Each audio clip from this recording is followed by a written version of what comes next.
शामिल करते हैं शहर कायद कराची से।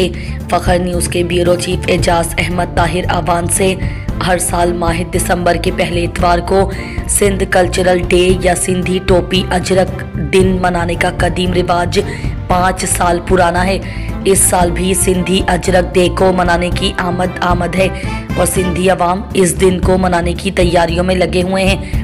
रिवायती गानों की धुनों पर रक्स, हवाई फायरिंग, जुलूस, हंगामे और मुबारकबादों का शोर और सिंध की सकाफत को उजागर करने के लिए हर साल इस दिन को भरपूर अंदाज में पाकिस्तान समेत दुनिया भर में जोश व खरोश के साथ मनाया जाता है।